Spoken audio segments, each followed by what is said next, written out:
Alléluia. Aujourd'hui, je nous inciterai à la prière, du moins à nous conformer à la volonté de Dieu. Je vais commencer par un exemple simple.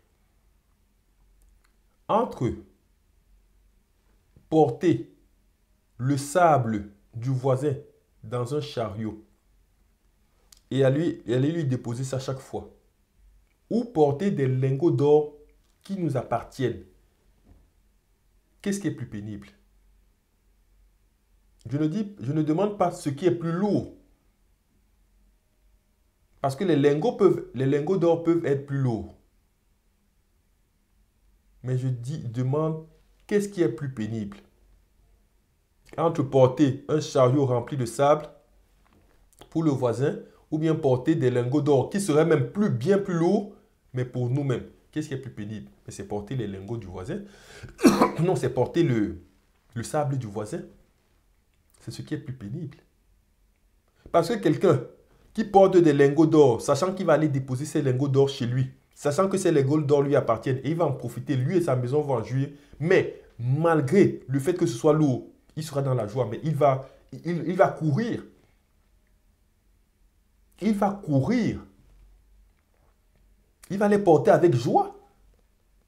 Il va même mépriser la souffrance, la lourdeur ou bien le poids de ces lingots. Au contraire, même plus ça sera lourd et plus il va se réjouir. On pourrait se dire, mais plus ça sera lourd, plus ça sera pénible. Non, plus ça sera lourd, même plus il va se réjouir. Parce que ce sont ces lingots d'or. Je viens de nous présenter deux vies. La vie de celui qui ne prie pas, qui ne se confie pas en Dieu, ou bien qui se confierait même en Dieu sans prier, sans méditer la parole. Et la vie de celui qui médite la parole et qui fait ses prières et qui se prosterne devant son Créateur. Voilà les deux personnes. Il y a un, tout ce qu'il fait, il travaille pour le diable. Il est malmené comme un drapeau soumis au vent. Il est malmené de tous les côtés. Le diable fait de lui ce qu'il veut. Le diable le malmène dans son couple. Le diable le malmène avec ses enfants. Le diable le malmène dans sa vie professionnelle. Le diable le malmène dans le péché. Le diable l'amène où il veut. Et il n'en a peut-être pas conscience. Mais à un moment quand même, à cause de la méchanceté du diable, il en a conscience. Lui-même, quand il regarde sa vie, il se dit non, le diable n'est pas bon avec moi. Mais qu'est-ce qu'il faut alors choisir? Mais la vie de celui qui porte des lingots d'or. Celui qui sait qu'il est un créateur. Celui qui sait que mieux vaut se prosterner devant ce créateur. Là déjà, ça empêche le diable de le malmener. Et non seulement ça empêche le diable de le malmener, mais ça le fait jouir des grâces du Seigneur. Dans tous les domaines de sa vie, il jouit des grâces du Seigneur. C'est pour ça que le Seigneur dit, mon joug est léger. Mais tout de suite, quand on dit mon joug est léger, certains se disent, oh, il n'y a pas de souffrance. Non, c'est la souffrance, mais de quelqu'un qui porte le lingot qui lui appartient. C'est ce type de souffrance que la personne ressent.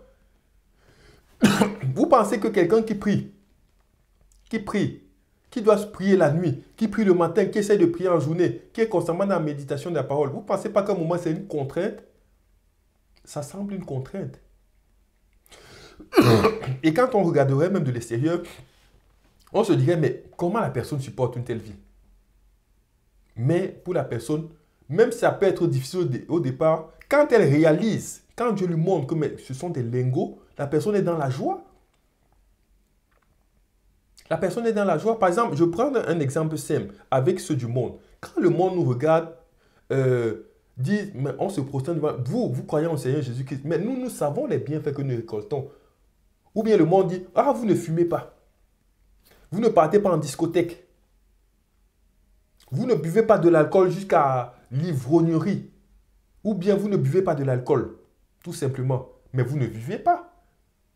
Mais quand nous, on ne fume pas, on ne boit pas, on ne part pas en discothèque, est-ce qu'on en souffre? Pas du tout. Pas du tout. Pour nous, ça nous procure même, le temps que nous passons à faire d'autres choses, ça nous procure de la joie en abondance. Plus que eux, quand ils partent en discothèque, ils font tout ce qu'ils veulent faire. Et là, ce n'est que le premier niveau. C'est pour ça que je parle de la prière, la méditation. Donc, il y a des lingots d'or qui nous appartiennent et que nous ne réalisons pas. Donc, arrêtons de porter ce sable pour le voisin. Arrêtons d'être malmenés par le diable. Allons dans une vie de méditation, de prière et d'obéissance à la parole de Dieu. Nous allons voir, c'est une très grande réjouissance. C'est une très grande réjouissance. Que le Seigneur nous accorde cette grâce. Amen.